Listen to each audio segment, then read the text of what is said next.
nyakubahwa perezida wa repubulika, abari hano twese n'abadukurikiye hirya no hino, dutegereje ubutumwa mwatugeneye uyu munsi. Umwanya ni uwanyu.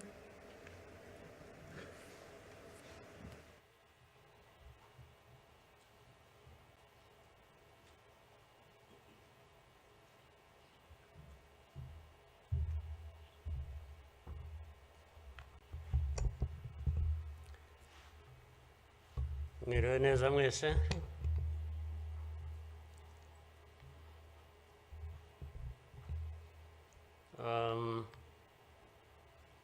Ngira ngo biroroshye wenda kugira aho mpera.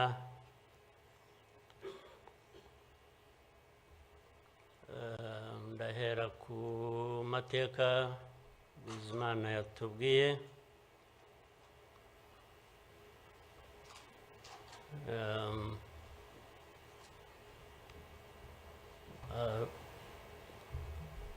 Arambuye afite ibimenyetso ashingiyeho,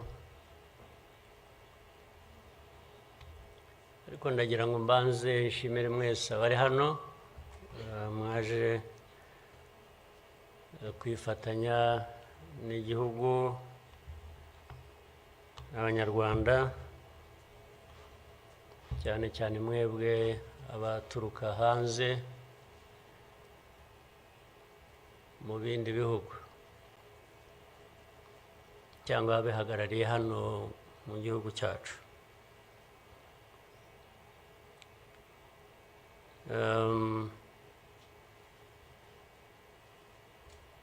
Ndabashimira kuko kenshi ko dusigaye tubibona ko bisigaye biri.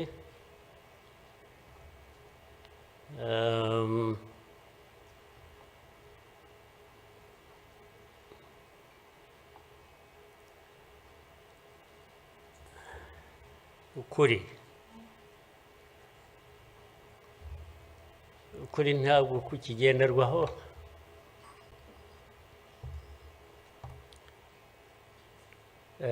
Ni nacyo gituma, ariko reka mvugane, hari umuntu w'inshuti yanjye wigeze kumbaza atari ko wowe nk'umuntu ubaho ute ugahuza bimwe, ndaza kubivuga mu rurimi rw'amahanga. Arambaza tubaho ute ugahuza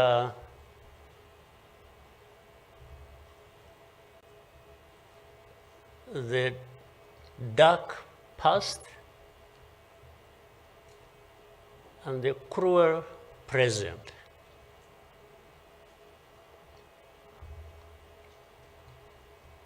But how do you manage that?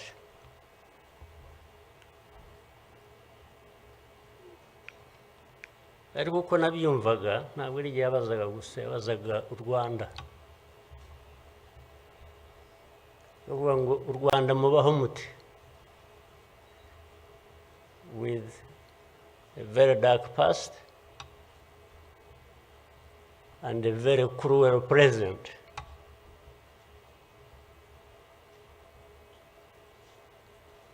Icyo namushubije nuko from the beginning we were under an illusion that the two were siblings and we had to deal with them as such. You have to deal with the cruel present, knowing that it is very, very much related to the dark past. They are inseparable. So for us, we have a choice to make.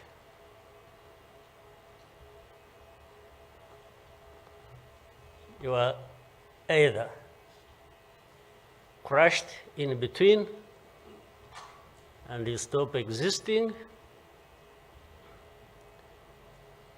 or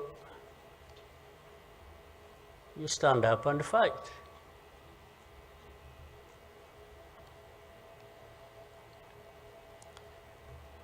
When people are saying in the testimony that, you know, the hope they have and that what happened here 30-something years ago will never happen again.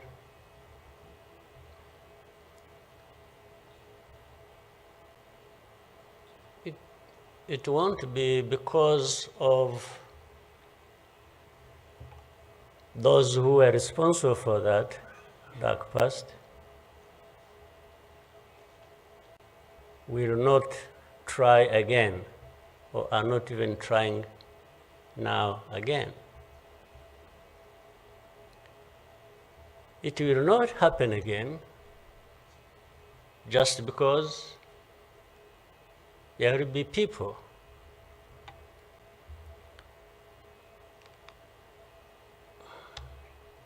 who will stand up and fight.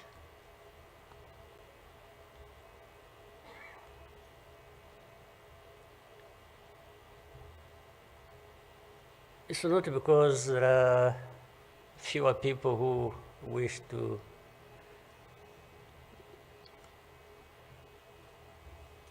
perish or who would have wished us all to disappear, this country to disappear.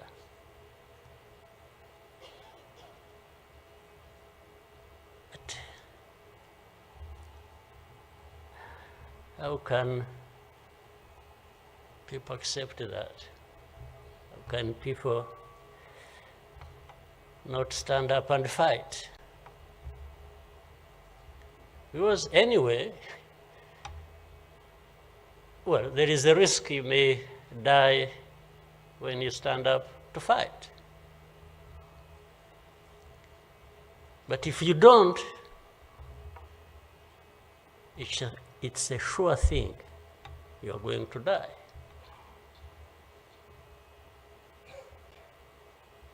So why don't I try the former? Why don't I try to stand up and fight with the chance that you might survive and live on your life as you want it, instead of giving up and you let people treat you as if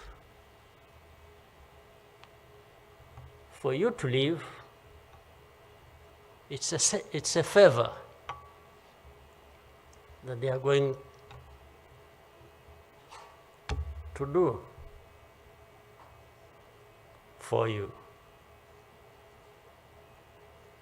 Why?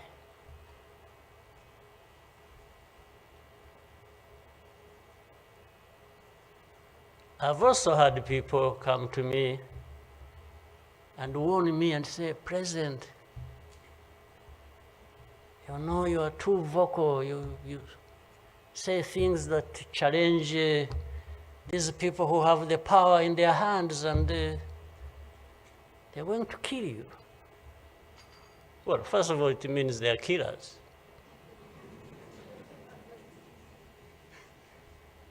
But my answer to them is, you know what? If I were to be there to just accept these things to happen, I don't think I would count myself as living anyway. It's like I would already be dead. To live a life of lies, of pretense,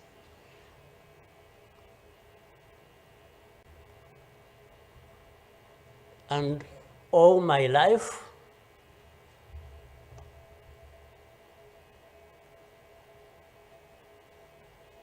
to somebody else, I would be dead anyway. So why don't I die fighting?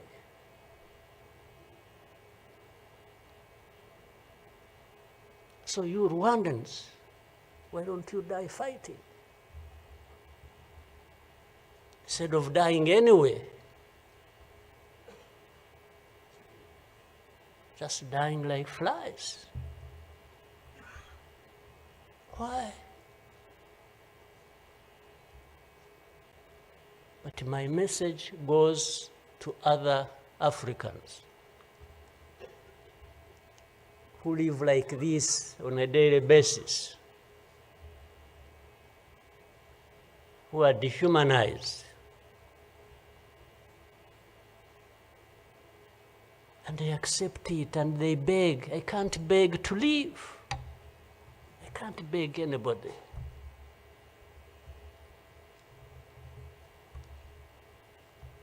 We will fight. If I lose, I lose. But there is a chance. There is a chance, a significant chance, that if you stand up and fight, you will live. And you will have lived a dignified life that you deserve, that anybody else deserves. So these people who are there to the UN, they are there to these Western capitals, they are everywhere, they are just saying, Rwanda, this small country, this Rwanda. I mean, you see, when you are talking about Rwanda and ganging up together against Rwanda, you think it's some country that is, I don't know. Then when I remember the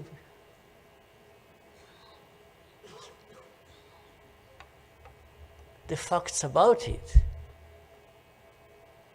I just imagine the world has gone amok.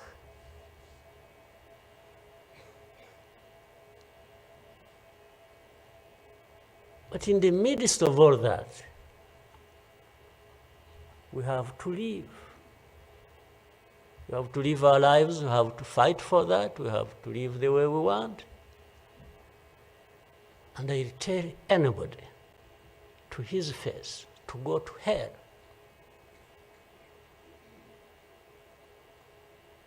If anyone comes around and thinks they can, they come and say, hey, we're going to sanction you. To what? Go to hell. Just go to hell.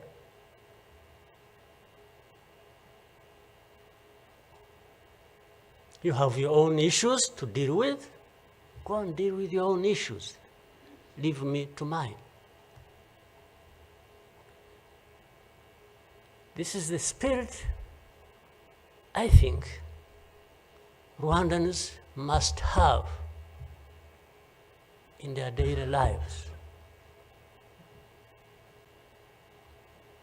So my worry is not about how powerful these people are that come down upon us and throw anything at us. I'm never worried about that. I worry about one thing, which has lived on for centuries. It's for Rwandans. It's for Africans who sit back and find nothing wrong with accepting to be treated like that. That's my only worry. When can Rwandans, when can Africans refuse to be mistreated like this? To be told they have no value, to be told that their lives have to be lived as a result of a favor they are being done by somebody else. What a shame for people to accept that even for a moment. You must not accept it. You must get up and fight for yourself.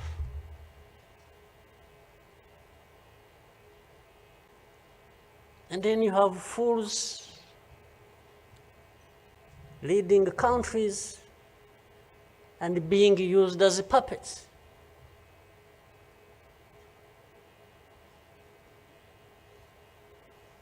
And they are stealing from their own resources, which they should be putting to the good use of their own people and develop them. They just put everything to their own use, find billionaires in a sea of poverty, millions of people going hungry, and their leaders, billionaires,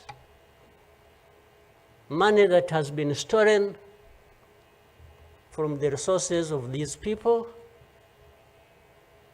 and these are the ones received in Western capitals and praised, and when, Rwanda is being crucified literally at the UN, everywhere, these are the ones who show up and everybody is doing their bidding.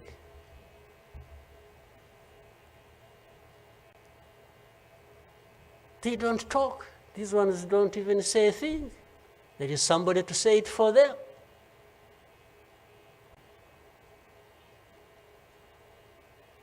They don't say a thing. Even in meetings where solutions are being thought about and crafted and so on, they are absent because somebody else is there. They are addressed there. When their name comes up, they say, no. You see, I see it on a daily basis. Somebody has agents, orders them, pays them to go everywhere preaching hate speech, killing people in broad daylight, setting fire on these people, burning in broad daylight. And when it comes up for discussion, they say, no, it's not this one. No. You see, some other people, we look for them. But the person keeps coming up. He says, no, I will take the war to Kigali, I remove the government, these Tutsis, we are tired of them, like they were tired of them 31 years ago. Here. And it's okay. These wonderful people, these powerful people who tell us what to do and what not to do, they are okay with that. They are fine with that.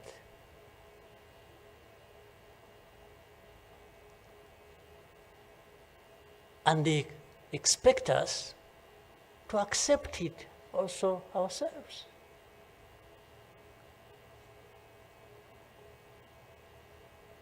In broad daylight.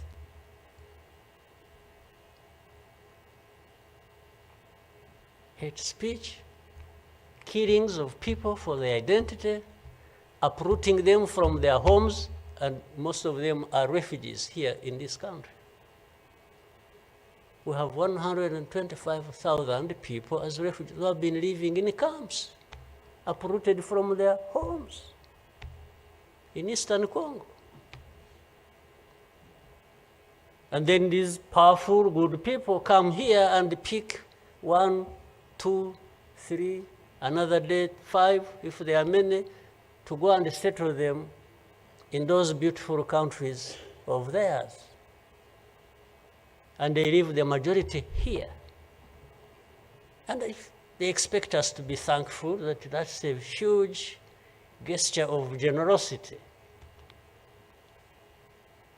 First of all, they take them knowing that these are actually refugees from a neighboring country. They don't take them as Rwandans.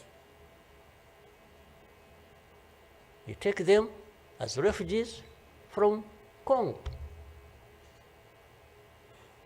Only that they are taking very few. They are not, I wish they could take all of them. Those who wish to go and resettle them. So the rest becomes my problem. So what they have to do is cleanse Eastern Congo of all these people, bring them to Rwanda, take to your countries those you want, few, very few, not even 0.1%, and the rest should remain Rwanda's problem. Because after all, these ones are Tutsis like Kagame. That's a simple conclusion. But ask yourselves,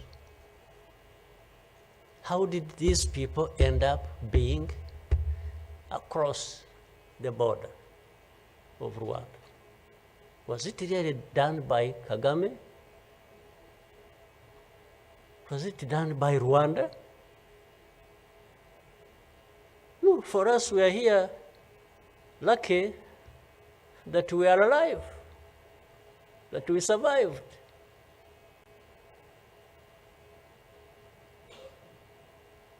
So,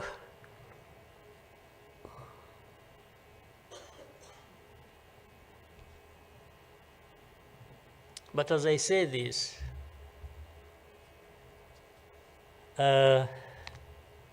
even for my sanity and the country's sanity, we have sometimes to just try to do things differently. Meaning, if you want to be helpful, if you want us to be partners, we are happy to play our part, and you can be sure you will find a reliable partner in us, irrespective of what we think about you.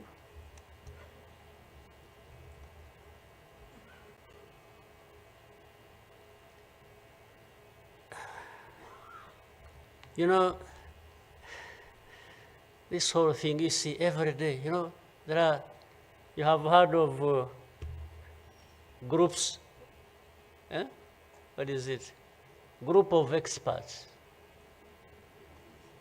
You have heard of that thing? These are people who go around, experts who are supposed to know better our situation than ourselves. Can you imagine? And the ones who lead those groups are the very people connected with this history I'm talking about, or that Bizimana I was talking about. Can you imagine the cynicism?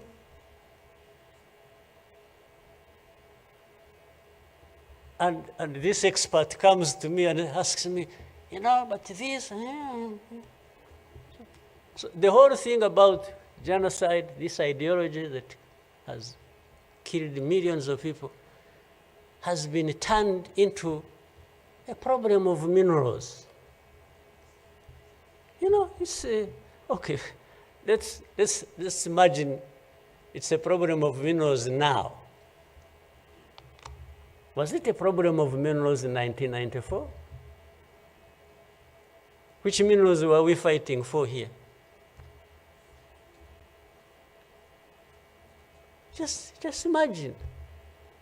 Which minerals?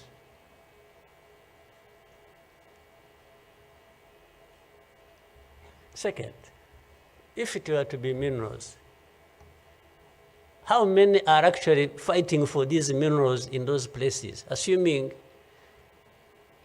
you found evidence about Rwanda being implicated in what's happening in Congo for minerals in Eastern Congo. Are you really saying it is just Rwanda? Why don't you be brave enough to say Rwanda is invading our territory we have created for ourselves and is encroaching on the minerals we are also encroaching on in Eastern Congo? Why don't you be brave enough to admit that? At least to say that.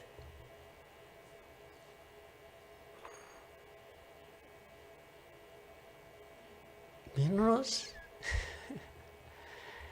If what is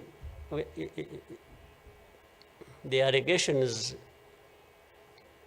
if these allegations were true, you know what? Rwanda would be as rich as you are, those who make the accusations. We would not be needing your money at all. Which you give us nothing and you come and beat us up for for everything. I mean, yeah, that is the world between the dark past and the cruel present.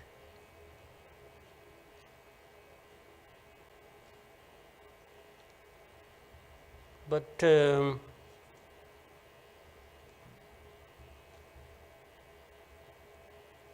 what didn't kill us and finish us 21 years ago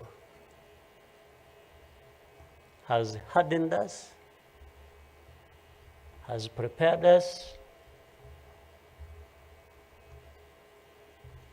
for the bad things that will always come anytime these people want and wish. Honestly, I want to assure you, we will not die not fighting like last time.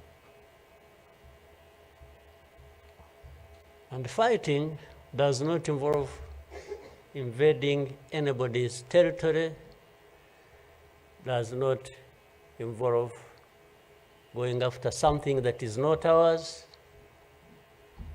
Fighting, I mean, is if you find us here and want to treat us the way you want that you have seen in the past, I just want to assure you, you will not succeed. You will not succeed. I think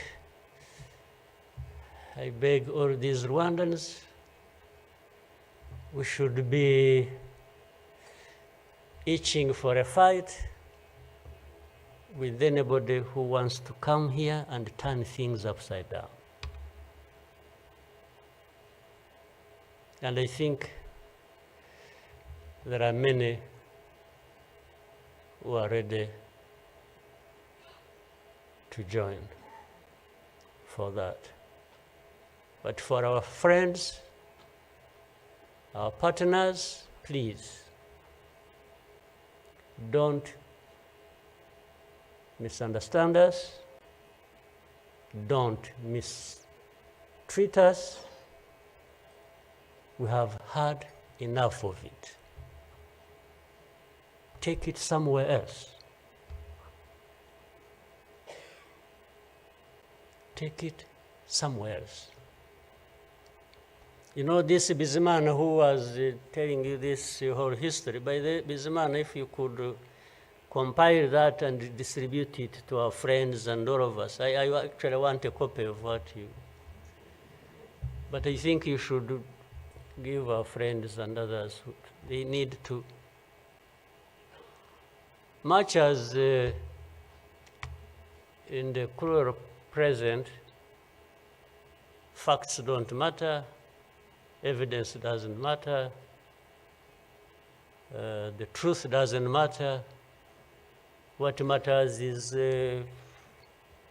what pleases you on any day, and doesn't matter what facts about others. But and I was saying this because this man made another presentation another time that involved the same people he was talking about. And the next day, from embassies, people came to him, threatening him. You know, they even, they're so foolishly brave to just, you know, they went to him.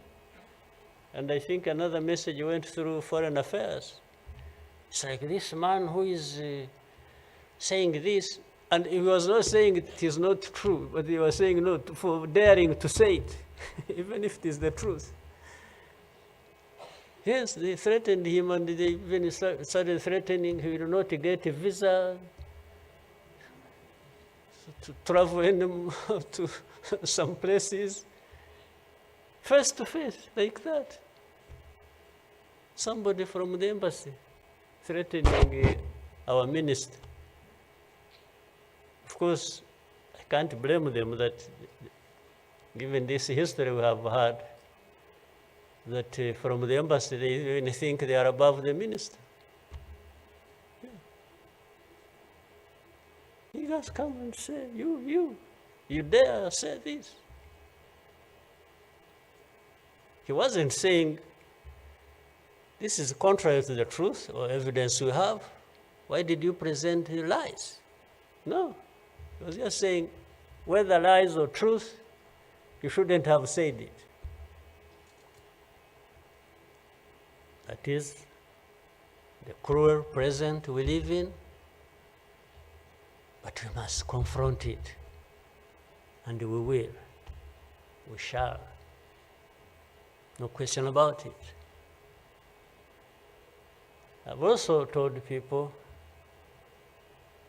that anyway, for us, we are in a sort of not bad position, because the worst has already happened to us. I don't think anything worse will happen, ever.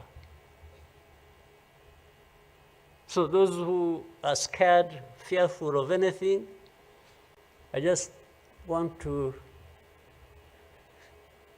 console you in some way, if you may, that actually the worst has already passed.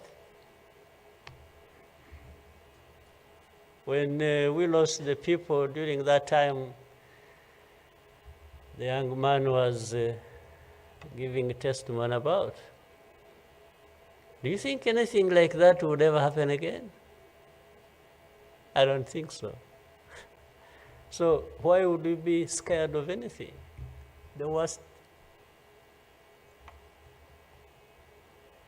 The hurricane came and we took cover and things, and it has passed. And we rebuilt. we rebuild our strength of all kinds. I don't think there is any other hurricane that will come and sweep across the country, destroying everything. I don't think so. So, and this day always reminds us of some of the things that I ignored and the facts that remember the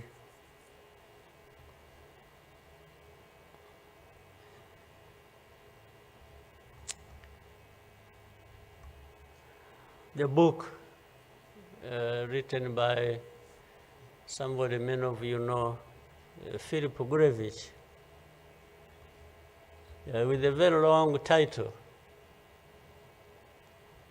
When he and this is a man who, well, at least I would have wished if they could think of such a man and put him in the group of experts, maybe they would benefit from.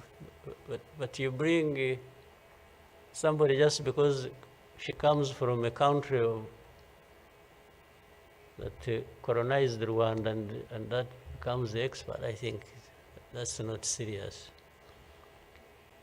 But he said that the title of the book was, "We wish to inform you that tomorrow will be killed with our families." You know, who were they informing? And who was going to stop that? And who was going to come to their rescue? Nobody. It just happened as they said it. People kept telling the world, "We want to inform you that tomorrow we're going to be killed with all our families." And who cared? And the families were killed indeed, including the family of the young man who was testifying here. Well, including our families, those of us standing here, who have been demonized every single day about our history. The history where there is a force that always has been attempting to turn victims into perpetrators. So these people who give testimonies and say what happened to them, they are actually now perpetrators. They are no longer victims. So the cynicism I was talking about of what happens in this world is that these very people who barely survived and who lost everything else and their families are now the victims, the perpetrators, no longer victims. That's what the world wants to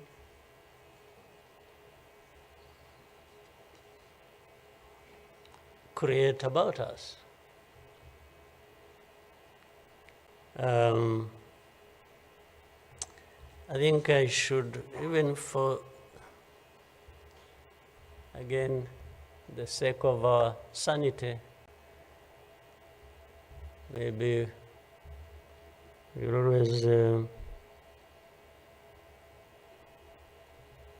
know, during the war times, to keep my own balance, you know, there used to be battles taking place across the country, militias killing people, RPA soldiers fighting government forces. Sometimes in our movements we would one of the commanders would come to me and say, President, you come and see what has happened here. I went there once and saw a mass grave that they had just dug with caterpillars, and I think they had put in over 2,000 people. And from that lot, we found 12 people are still breathing. And we got them out. I was told the other day of the 12, I think they lived for some time, and then now they are remaining 7 out of 12. I kept following the story. 7 are still alive. I think 5 died of... But from that moment, I told the commanders that they should never bring my attention to this kind of thing. They should just handle it, and we agreed how they would be handling it. But I should never, I don't even need to be informed or, and the reason was simple. And unfortunately, such a moment of remembrance sort of takes you back into that. But the reason was I didn't want my judgment and my conduct of the war and the leadership I was supposed to be providing to be impaired in any way by the anger, by what you saw. So that's why I wanted to keep my own balance so that we go through so many things. But otherwise, if I kept seeing this, putting people out of a mass grave, and then your mind goes to say, but who is this doing? Whoever is doing this, why is he doing it? He may end up. So anyway, let me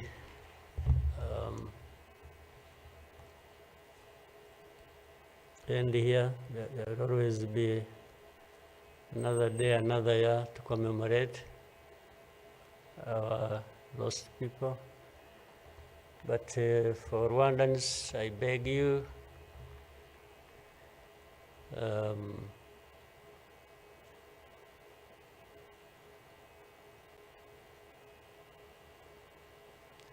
don't you owe your life to anybody else.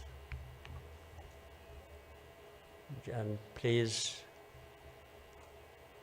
have the courage to deal with the situation and moment as it is. Don't offend anybody, but always fight for what is yours. Don't allow anybody else to dictate to you how you should live your life, because the moment you accept it, that is the day you have lost your life. God bless you.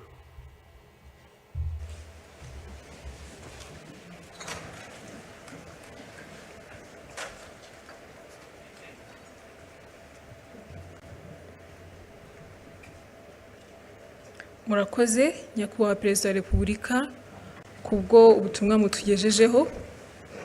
Abanyarwanda tuzabaho kandi tuzabaho uko twifuza. Nyakubahwa Perezida wa Repubulika na Madamu, banyacyubahiro, banyarwanda namwe inshuti z'u Rwanda, nongeye kubashimira ko mwabanye natwe muri uyu muhango wo gutangiza icyumweru cy'icyunamo n'iminsi 100 y'ibikorwa byo kwibuka. Ndagira ngo mbibutse ko kandi kuri uyu mugoroba hari ibikorwa byo kwibuka. Urugendo rwo kwibuka Walk to Remember rurahera ku karere ka Gasabo rusoreza kuri BK Arena ahaza kubera umugoroba wo kwibuka. Gahunda yari duteranirije hano igeze ku musozo. Munyemerere duhaguruke duherekeze umukuru w'igihugu.